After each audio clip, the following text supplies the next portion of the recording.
Sugar 23, I'm Angela Ledgerwood, and this is Lit Up.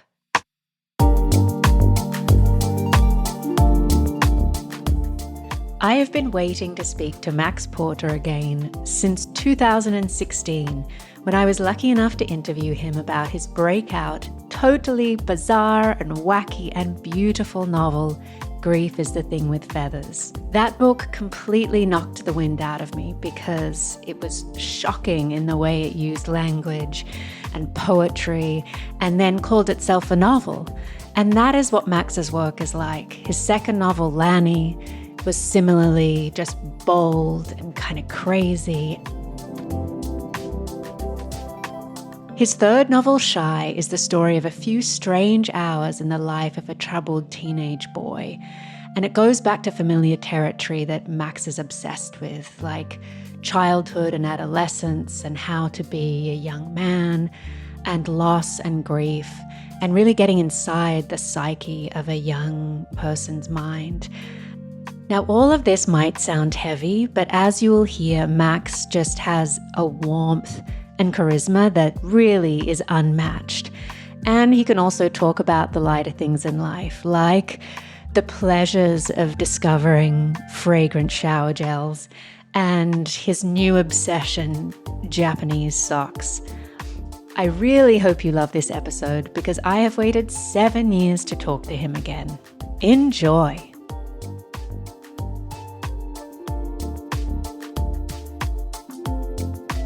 I cannot believe Max Porter is back on Lit Up. Max, we spoke so long ago. I think it was 2017. When did Grief is the Thing with Feathers come out? I think it was 2016 that we spoke, because it came out in 2015. Well, now we're in New York. Yeah, pre-Brexit. I was lucky enough, I was walking to where we're recording this, and it's a bright day. And we're in Soho, and I look over to the right and I see Max walking along dressed in black, and it just feels something about coming full circle. I feel like I've grown up so much. I want to know how your life has changed. I want to know how you've grown up. Tell me. Because it's been like a lot's happened and it's a long few years in the world, or just... Well, I feel... living in America and seeing what happened, like 2016 too, and the shift and what everyone's gone through. And then personally, I moved home to Australia, trying to make that home again for all really good reasons.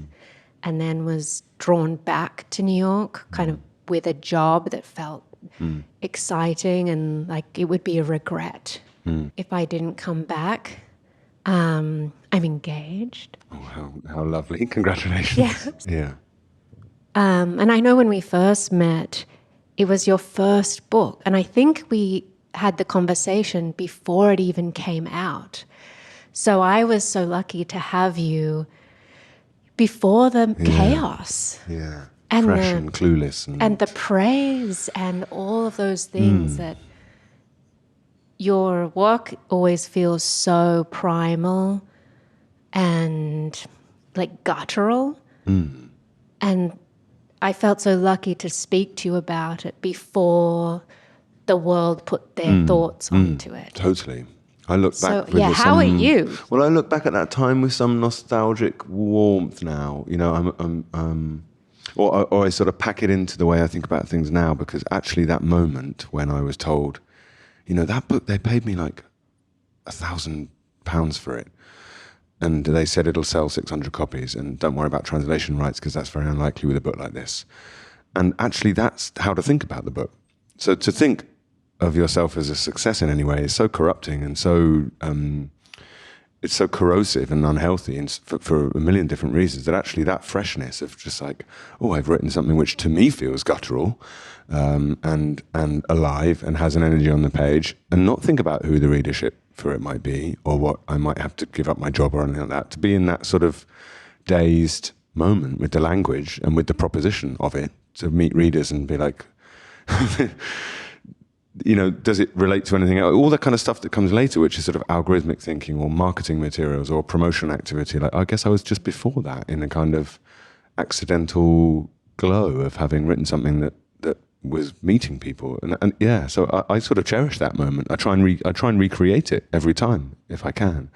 But yeah, I'm fine, thanks. I've had,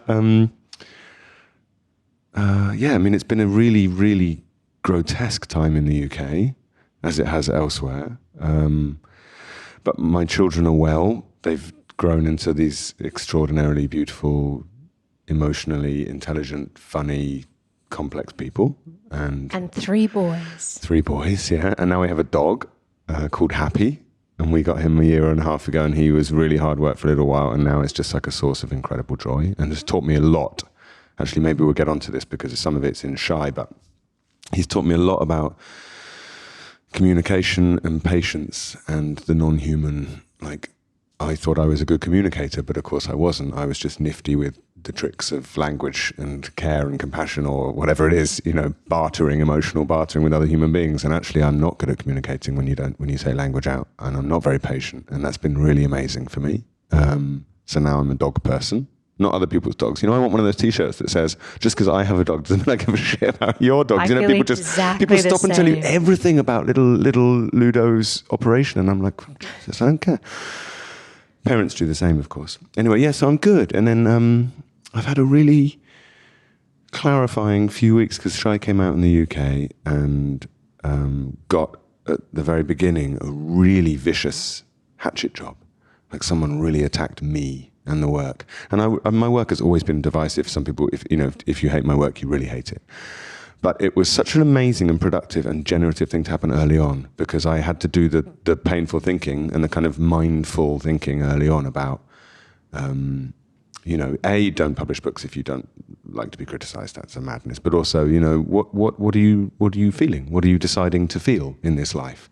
And then going out and doing these events that I've been doing and meeting people and collaborating with people and hearing what audiences and readers have to say about Shy is the kind of exact opposite from a political and emotional point of someone just writing that they don't like your book in a newspaper. It's people taking your book and unpacking it and living with it and having the generosity and patience and time to tell you that and find a language to tell it with you with their bodies, and even for someone to queue up for half an hour to then just rest their hand on my shoulder and say, "Thank you, I was a Shy," is like mind-blowing and humbling and exciting. So being on the road with this book, I'm finding really exciting and inspiring, and I feel like I said, I texted a friend of mine back home this morning, just said feeling very grateful, very happy to be alive, and I'm a miserable bastard, so it's an unusual thing for me to say.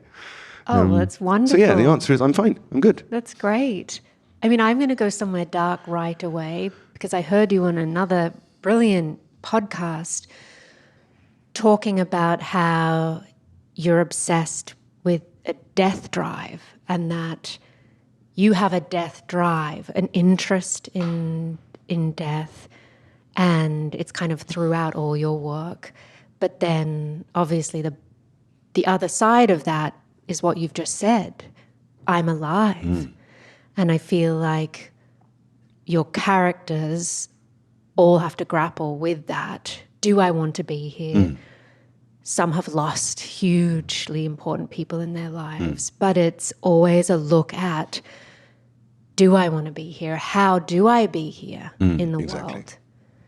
So the death drive, I'm not a Freudian expert, but what I've discovered over the years is that writing, because someone said, I was on a long car drive with someone the other day and I was playing them a song that I'd written the lyrics for by Joan Shelley, which if you haven't listened to it, you must, because Joan Shelley is a genius and has the most incredible voice, and it's called Bed in the River. And I wrote the lyrics and sent them to Joan, and she sent me this song back. And in the song is this lyric about holding a dead swan while it dies.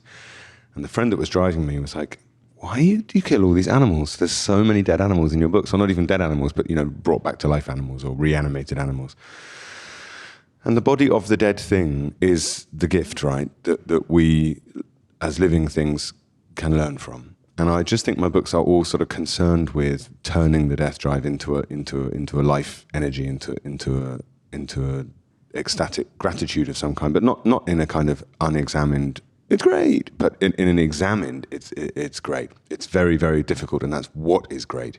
So like my first book, the proposition was, mourning isn't a two-dimensional feeling of sadness. It is a world to explore and find within yourself and keep on examining and turning into everything. Like the pain is love. So the fundamental proposition for this book was, what if someone just doesn't get it? What if someone just doesn't buy it and doesn't feel like it's for them and that they're in a cul-de-sac? And I have spoken to and studied and known people that have made this decision. And I feel that something has always been very judgmental in the way we talk about them, as if they're rejecting the great gift. And I'm interested in that because I think it is a great gift, and particularly the miracle of consciousness. To be in this bright moment is astonishing, right? But it is also terrible, and it's a prison, and an inequality and injustice, particularly now in the kind of context of the Anthropocene. What you're saying to people is, be grateful to be alive in this terrifying prison of injustice and pain and the kind of forever war of death and exploitation, right? And so how to reconcile those two things? And as adults, we find ways, and much of that is to do with denial. We just forget about it and get on with it and get a mortgage and buy nice stuff and pretend we're going to live forever. And the mortality rate still seems to me to be 100%, right? So we're all kidding ourselves. And teenagers are often gifted with, as well as depressed people, this insight into why that's so painful and why you might not buy into it. And I felt maybe it's the result of kind of the legacy of Christian thinking or religious thinking of all kinds, or maybe it's this kind of cult of longevity or happiness or health or whatever it is. But we tend to patronize or belittle people that have those feelings and tell them that either they'll get better, but if they were to take their own life, they'd be committing the most ungrateful sin. And I just wanted to examine that and try and present someone who feels this way in a non-judgmental way, but also crucially, and that's one of the reasons it's in 1995, is in a non-diagnostic way. Because I think if I just called him manically depressed or said he was having panic attacks and needed beta blockers, or said he was bipolar and needed medication on a longer term, I would be purporting to have a way of contextualizing for others those feelings and potentially ticking his box. And I just don't like that as a gesture, and I don't think it yields anything longer term for the patient or the doctor, as it were, or the parent or the child. So I just wanted to set up this boy on the stage to sort of monologue around him, and to do that I needed to create the weather system that he's in, his parents and his peers and the educational and political context, and give him things he loves and gives him things he hates. And then quite early on I was like, if I do it now, I just don't know enough about mobile phones, really. Like, my children and people communicate on mobile phones so differently, and therefore bullying and romance and music and everything has changed so totally. Like, there's been a total paradigm shift even since the last time we met, right? And watching the way my kids do stuff on Snapchat, my eldest, I'm like, I don't know the rules here, and it's different. And obviously some of it is really alarming and some of it's really wonderful. Mostly alarming, I'd say. But anyway, I thought 1995 is good because it's this moment before the new Labour years, and when there was this sort of the legacy of conservative rule, the decaying of various institutions and the dismantling of the welfare state, but I didn't want to write about now, because then I'd be a lot of Max Porter essaying on the problems of now. So it was a way of taking myself out, and that was the whole effort of this book, is to take me out. So Shy isn't me. He's built of many, many people, but not really me. And so, yeah, that was my starting point. Well, it's interesting to come across a young man or a teenager grappling with all the things teenagers do. And I think sometimes when we think of like kids with issues, we're trying to find out what went wrong. You know, oh, he had a difficult father, or oh, because like you said, it's the same thing as going, oh, he's bipolar. That means he's cured. It's the trauma plot. Yeah. Yeah, or we're like, yeah. Yes, that's, A plus B equals C, and it's just not how it works. But we do it historically as well, don't we? Britain is so xenophobic and jingoistic now because we won World War II. And it's like, that's a factor, but there are many. Do you know what I mean? It's this tendency to try and simplify. That's it. And when you think of the teenage brain and experience, and it is so romantic and raw, and it's almost this time, like you said, where you're most open to the world. And everything that comes after is a Band-Aid, is the psyche kind of putting on those things that allow us all just to get on with it. So Shai has a loving mother, and I was so worried for her. And, and he has an annoying stepfather, but who's not terrible. What was that choice about, making him from a loving home? Because it makes it so much harder for us to try and give that, C equation answer. I just think if you give that equation, you remove so much from the author because you've explained it away. So what you've done is you've sort of swept any kind of emotional complexity or ambivalence away with an answer. This is why he's like this, and then to me that you've removed what novels are particularly good at. I guess that's why the hybridity is still such a thing for me, because I'm leaving enough blank space for that to be a little bit like a poem that pays explicit attention to an object or a linguistic formulation, but doesn't tell you the context. So the context is your own to implant on it or to bring to it. So that work is why poems are so extraordinarily miraculous in the brain, both while you're reading them and afterwards, because you're still doing that work. So I guess that was one of the reasons why I didn't want him to have been hurt or abused or the death of the father or anything. Those things are all at play, but I don't land on any of them. You might wish to, but I don't. One might wish to, but I don't. And then I think that also because of the kind of, particularly in the Western world, it's interesting you draw parallels between Australia and the UK, but that kind of middle class, suburban, white malaise, in America it gave birth to grunge music or skate culture or, whatever, but it is ultimately this sort of the problem. And now it's become a problem like a suicide epidemic in the UK or joblessness or whatever it is. You can find sort of social problems that arise from it. But ultimately it was this sort of this shrug of what am I supposed to make of this? End of the 20th century, we've got the nuclear bomb, we've got the prison system in the States, we've got environmental apocalypse, etc. We've got left and right. Neither of them mean anything anymore. They've both become each other.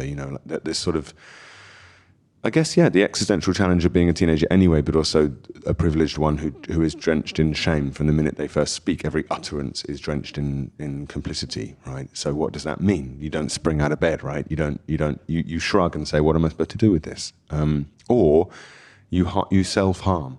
Or you harm others, it morphs into violence, explicitly and symbolically. So I wanted to just work out where there is a language for it. Does he have a language for it? Do I need to find him one? What I found was that any attempt on my part to find him one was fraudulent.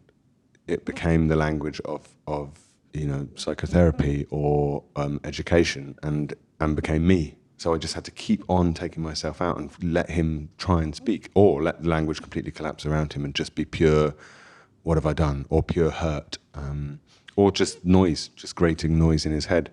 And that was an interesting challenge, like on the surface in language, but also it was an interesting challenge across the whole, like, who am I giving voice to? Well, I think exactly what you're saying too is that the language we have around so many things is cliche, and that as soon as you rely on those cliche words, which we all hear ourselves saying sometimes in situations, in a fight, in a this, and you think, am I this basic? Find words or communicate. That's so interesting you'd say that, because one of the reviews in the UK that was very hostile to the book, which is fine, it wasn't a stupid review, but it just didn't like it, doesn't like my work. And it said at one point, and then you get this list of things that Shai wants at the end. And they were just total cliches of teenage life. And it was so interesting because I'd taken them from very, very unhappy teenagers that I'd been spending time with. And so it's like a stereotype, right? It exists for a reason because it's true. So one of them is that he wants facial hair. So many of the teenage boys I spoke to were concerned with when they would get facial hair and whether it would join up and whether they'd be able to grow a moustache and this kind of thing. And I put it in that for felt very them. grounded for the thing me is, it's because true, right? as a teenage girl, all you want, I would do trade-offs in my head, like these fantasy trade-offs. if I had a body like her, I'd give up, almost like a left toe or whatever. But we do it as adults. Yes, but also you realize how extreme and kind of violent and self-serving these games are. Well, that's why it's not a resolution on my part. Like, I wanted to gift him this moment where he's suddenly got these things he wishes for. They're concrete things. And in the world, he finds things he can yearn for. He wants that tattoo. He wants those turntables. He wants that record. He wants facial hair, etc. And I think that what that does is set up the artificiality of those things for him, but they are simultaneously therapeutic and real. So I found it quite moving to actually talk to young people about what they want and see that they are, of course, things loaded up with the trappings and the symbols and signposts of like merchandise society. You know, they're stuff. Kids want stuff, and that's how they define themselves. And however ludicrous that is to me as a writer, or me as a parent, or us as people looking back on our teenage years, or a non-human looking across at the human from the other side of the divide, that is him landing in his own skin in a way that I felt like had to happen. Occasionally you get these incredible pockets of insight or light where the language crumbles away and you actually see one another as human beings, but we have to use the language to get there. So yeah, I'm super interested in this question of how we escape and utilize these cliches. But also I think what's different about wanting facial hair and finding a reason to think of a future because of that. Yeah. That's such a grounding thing for him because it means he's on the planet. He hasn't gone anywhere. And then I think for us adults, I mean, my fiance last night, he's like, where is home? Why have we decided it's here, Angie?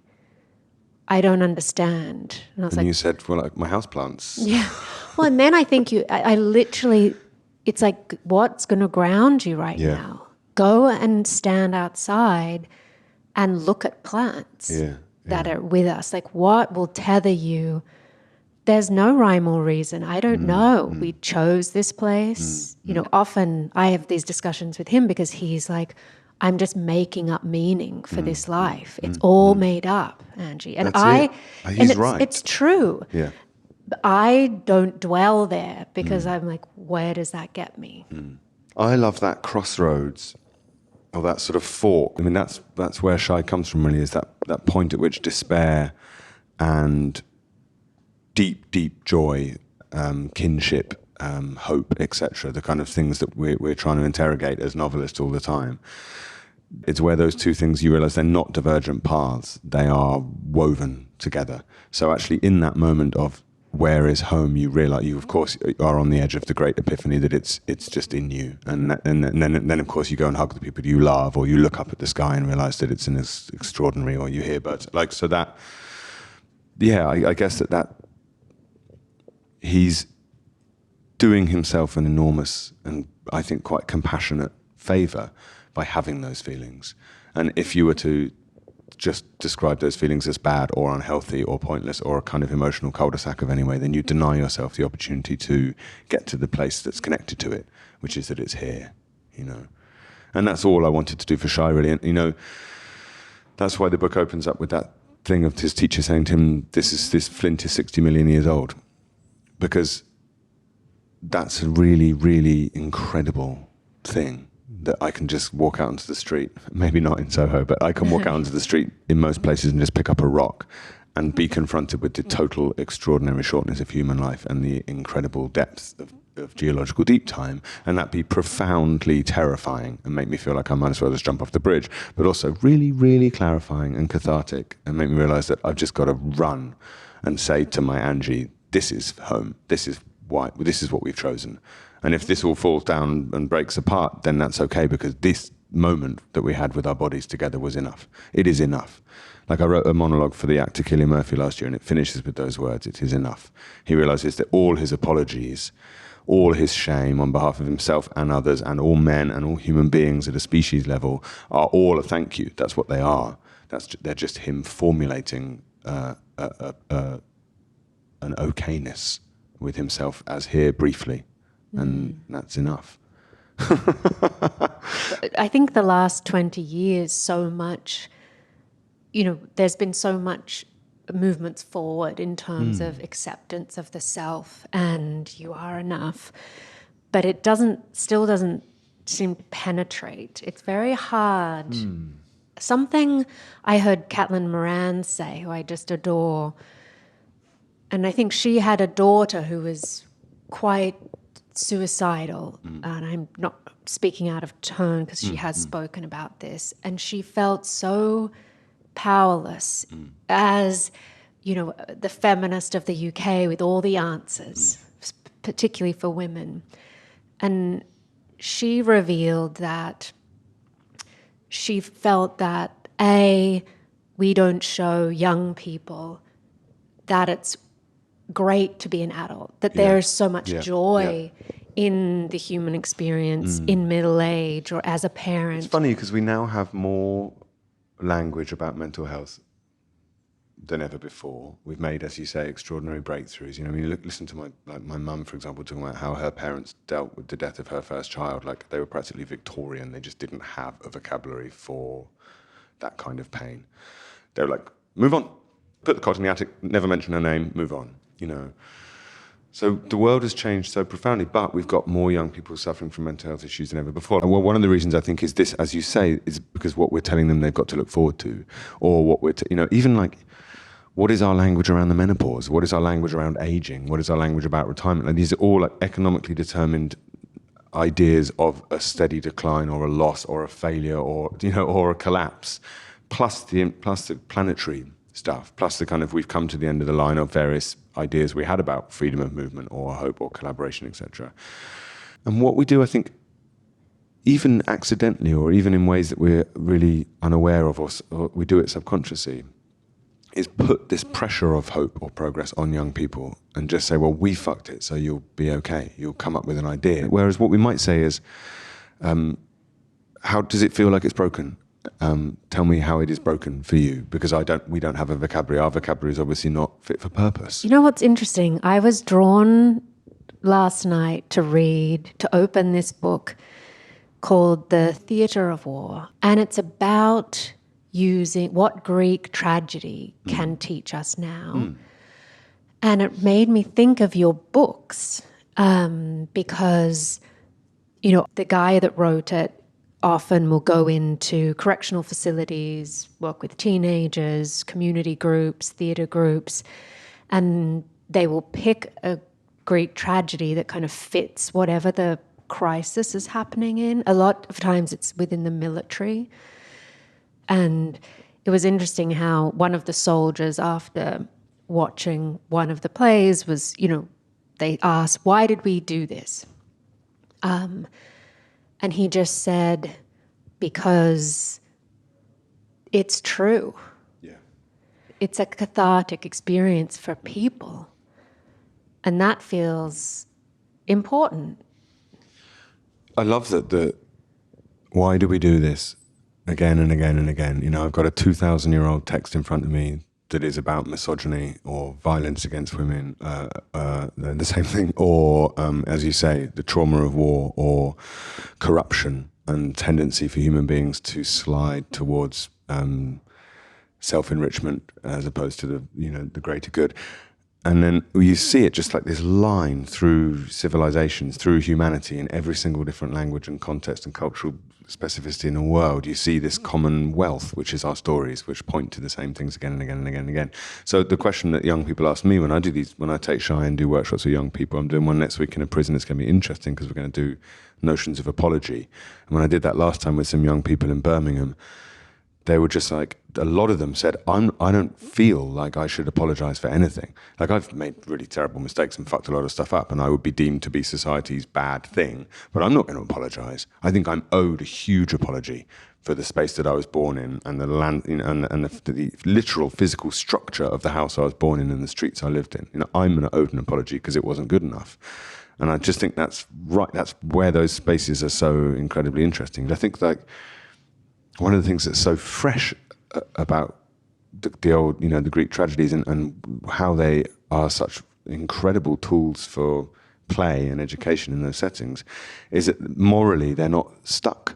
Overall, we've lost the truth-telling faculty of those ancient tragedies, like, because things have become weirdly taboo. Like, we're getting less and less honest. And that's why I think of these books as sort of somehow anti-denial machines. They remind you that we are bodies at all times failing, that there's a shortness and strangeness of life, so they sort of bathe it with the kind of, I guess, like an animist proposition as well, like all things are alive, we're no more special than anything else, like Lanny was very much about that, right, the tree or whatever. Yeah. But that shouldn't be, that's not a sort of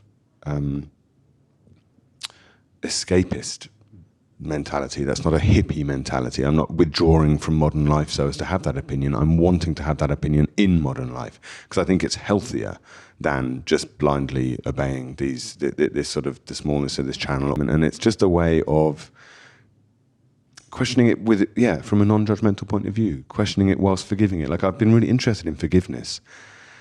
And would I forgive myself? I did this thing in lockdown where I read The Whole of Grief Is This Thing with Feathers on stage, alone, because it was being live streamed, and I felt really, really guilty afterwards. I felt like I'd done something terribly taboo or wrong to my dad. I'd like exploited his memory for art's sake, like to promote my own novel type thing. And I was like hollowed out by it for a couple of days. And then I just went and sat on a bench in a field and forgave myself quite carefully. Like, I went through it bit by bit, a bit like when you lie awake in bed and just go through your day or whatever and think about that and that. And I just worked through it sort of notionally with him, in dialogue with him, but also just with sort of real candor with myself about the artificiality of the process and why I was doing it, and not to make myself feel better, maybe even to make myself feel worse. And then just did get to a point where I was able to extend to myself like a genuine and examined forgiveness for it. Like, I put it in context, I pulled it apart, and then I rebuilt it in a way that was positive and I could move on from. And it felt a little bit like the editorial process of making a novel more itself. I don't want to make myself feel better or worse. I want to make myself feel as I should feel, and that be examined. I guess it's just about the quality of the examination. Well, and really the only part in the book where judgment comes in is the documentary that's being made about the home Last Chance.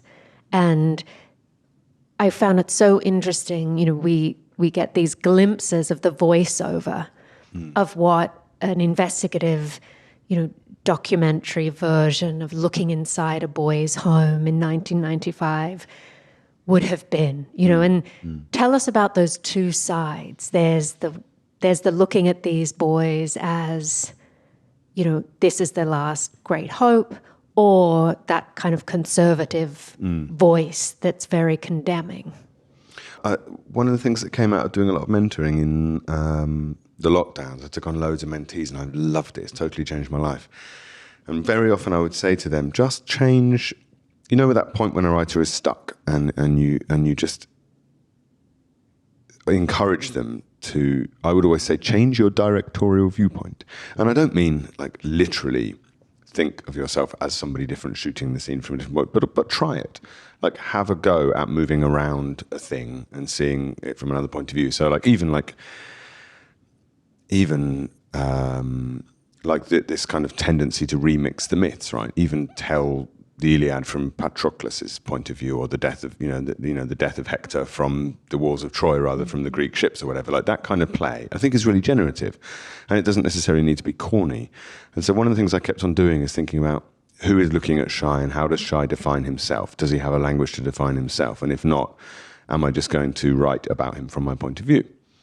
And there was one paragraph in the book early on that was that.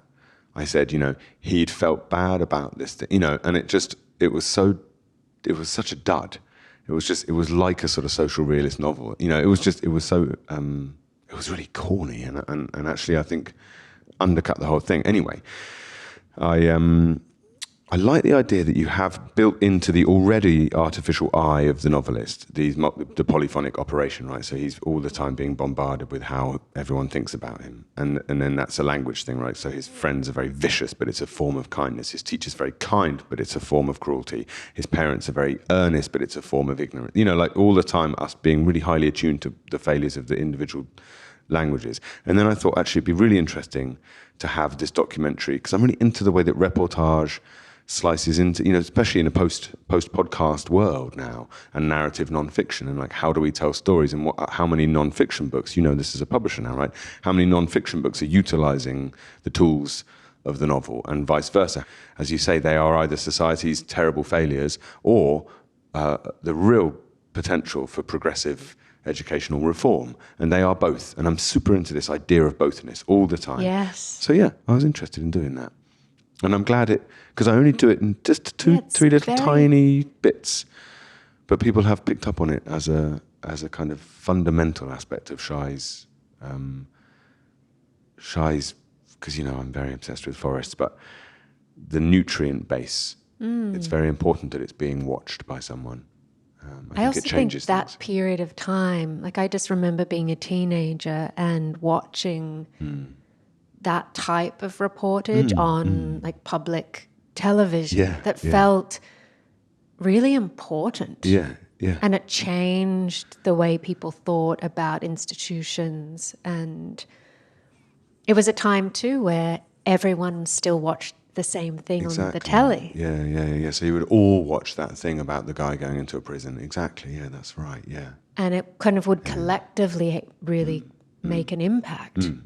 Whereas now it's so hard to be having a kind of unified experience about anything besides with all the people that agree with you online or... Yeah, but I also think having a non-official or a B-roll, like to use like a cinematic, the idea that the main action is happening, there is Shai acting up in front of his teachers, and the documentary that is Max Porter, the novelist, is filming that bit. Here's Shai screaming at his therapist. But the B-roll, the documentary eye, is filming the quiet teacher in the background watching, and you can see he's really biting his fingernails, and he's finding this really, really difficult because he loves Shai, but also Shai is letting him down again, and of all the days to do this. And I love that attention again. It's like, where does the poet's attention sit? And I think it's an editorial thing. So say he's on stage, and that is Shai's monologue. We're watching Shai, he's having a tantrum. I think it's super, super interesting as a viewer to just let your gaze drift and see that the stage manager has just poked his head around the curtain and is watching the actor. Because then you think, oh, there's something in the acting that's alarmed him. Or the institute, you know, a bit like when you're in a gallery. I'm super interested in the institutional encounter. Yeah. So like, yes, that's a Picasso on the wall, and I go straight to the wall text and I read the wall text and I look at the thing, but actually the squeak of the feet, the woman that needs the loo, the stench of coffee from the cafe, like the drilling outside, like the fact that glass is reflective, so we're actually all just looking at each other. You know, I want that zooming out, partly from a Martian point of view, you know, like Martian poetry, just how strange it is. You know, so like, they go to these, like the Martian thing is that, you know, they go to these huge white buildings and then they stop. That's a great way to describe hospitals, right? They're just busy, then they go to these big white buildings and they end. Or like they will carry around these pieces of paper in their pocket that are tremendously important. You know, I just love that. You know, like that's why there's that nod to the aliens coming down and saying to Shai, "What would you teach us?" And him being like, "Oh, I've got nothing." Like I literally, because I'm the same. I'm like, if they came in now and like electricity, I don't really know. You know, fax machines, I don't know at all. No, I can't really, you know, anything, nuclear thermodynamics, nothing. But I could, you know, I can recommend like Sun Ra records to you. And then they're like, oh, what curious people these are, actually. So I want that all the time, that second camera nosing around. Yeah. Like it's often domesticity. So like in grief, it was really important for me that, you know, this is the man, having the thoughts about Ted Hughes, having the sentimental thoughts about putting a monument up for his wife, grappling with different ideas of death and pain and rage, but also dipping a cold fish finger into coagulated ketchup. That's the thing, you know. Both those things. Yeah. And also, Crow was watching him. Yeah. So there was that other vantage point coming in to analyze the strangeness of a grieving family and what they do. It reminded me of your work about Francis Bacon and talking about how interesting the people are watching the art. Well, his work is both great, sublime, grotesque, and in the same way your work kind of straddles all that humanness, such bodily functions, but that also reveal the psychological terror of life. I think it's the how to be both thing again. Like someone queued up at an event recently and said to me, I hope this isn't a weird thing to say, but your books really affect my stomach. They're like, I always feel like something is curdling or bubbling or like stinking in your work. And that was great. I was pleased to hear that, because they're also in some ways quite cerebral. Like, I hope that there's stuff going on. But in Shy, you know, I did a thing the other day at a festival for doctors, and it's where arts and medicines meet. It's brilliant. If you're ever in London and it's on, you must go. It's one day. What's it called? Medicine Unboxed. And so you get, you know, neurosurgeon, deep sea diver, cellular biologist, poet, clown, piano player, and it's just by the end of the day, and they're all speaking to the same theme. This year the theme was matter.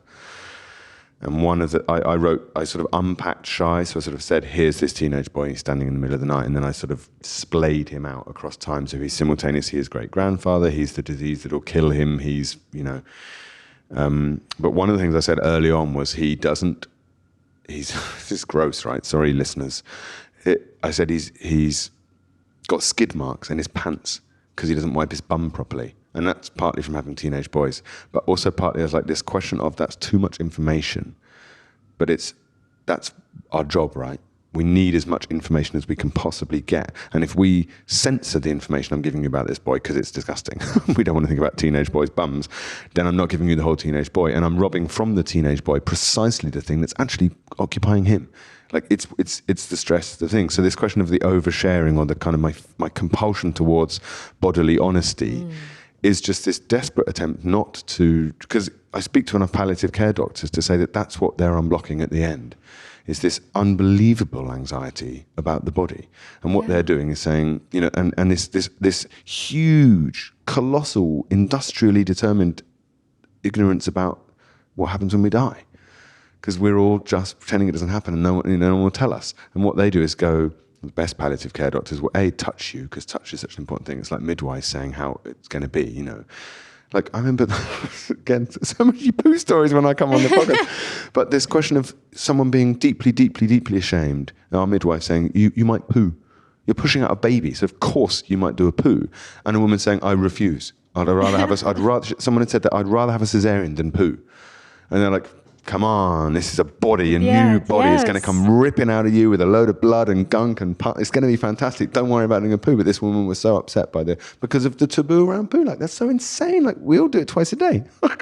Anyway, I can't remember why I was telling you the poo story. Connecting it to Francis Bacon, this bodily, the goo, the gunk that's in there. But also, I think, also what you're saying is that we can't have the ecstasy and joy without the truth of the darkness. And in the same way of the body, you can't have the truth of the beauty of the touch that's so profound if you don't also acknowledge the rest. And that is one of the incredible functions of storytelling, I think, is that you travel outside of your own body into the bodies of others, into a dead duck or a warrior lying on a battlefield, and that allows you to realize both the edgelessness of consciousness, because you can move. We are not trapped, you know, but also the ways and the incredible gifts and hazards of being trapped in our skin. And it should help human beings realize that we're the same and start to dismantle the ways in which we other one another. Like, I genuinely believe in it as a force for good in that way. Not a cheap and easy one. I'm not like, I think that empathy, novels as empathy machines, it should be interrogated. I think it's too easy to be like, oh, I understand all humans because I've read lots of good books in my book club. But it is undoing the terrifying work of denial that our late capitalist society is doing to us. It's been really sad the last 12 years in the UK, watching the way we've spoken about other people. Like that such hatred has become so normalized, both for people in poverty, the disabled, people of colour, people coming to our country from a long way away in desperate need are spoken of as if they are subhuman animals. This language of the swarm or the migrant invasion, and we're putting them in cages and shipping them to Rwanda. Australia's doing similar things. It's so alarming, and it's so far from where we should be morally and practically where we should be as a species or notionally civilized place. It's so abhorrent that sort of like it has to be connected to the language. We have to go to the language and say we can't speak about one another like that. And I need to do that work as a parent, need to do it as a novelist, need to do it as a reader of newspapers,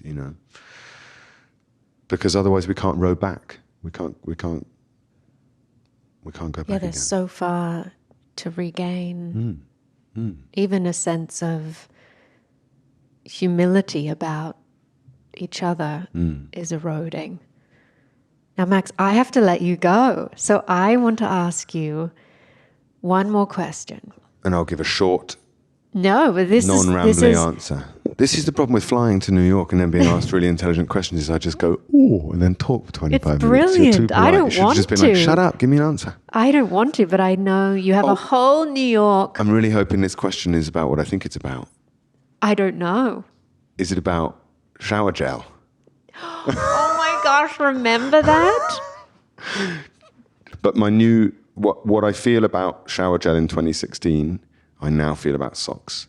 Okay. That's my new thing. Is I just treated myself to a good pair of socks, and it was a game changer because I wear these barefoot shoes now. And what is the material of preference? Oh, I think they're cotton, but they're Rototo. Okay. Rototo, Japanese sock company. They're pretty hipster, I have to say. You find them in like little boutiques in Amsterdam and places. But the feeling I get when I put my clean foot into a clean Rototo sock and then put my barefoot shoe on and go strolling is it's what shower gels were doing to me in 20. It's the new hit, I don't ask for much in this life. Like I don't drive a smart car. I've never had a massage. I never go to a spa. But the clean sock in the shower, love it. I mean, we've just solved the meaning of life, just there. These simple pleasures. Yeah. It is, because you're so appreciative of it in the moment. It's very clarifying. Because as you say, like your fiance's point, how do I find home? And I don't belong anywhere. I guess I belong with my family. I belong with the people I made. I belong in, my skin belongs with them.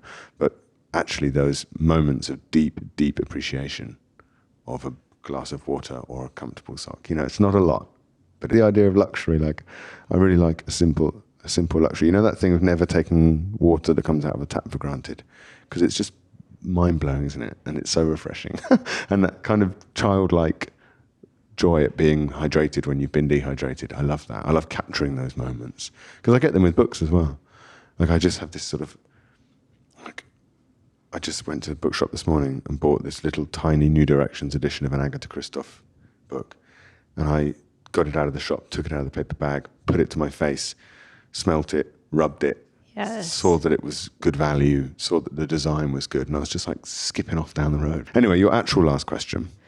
I think you just nailed it, actually. I was going to ask what lights you up. Good sock, good bookshop. What's my favourite thing at the moment?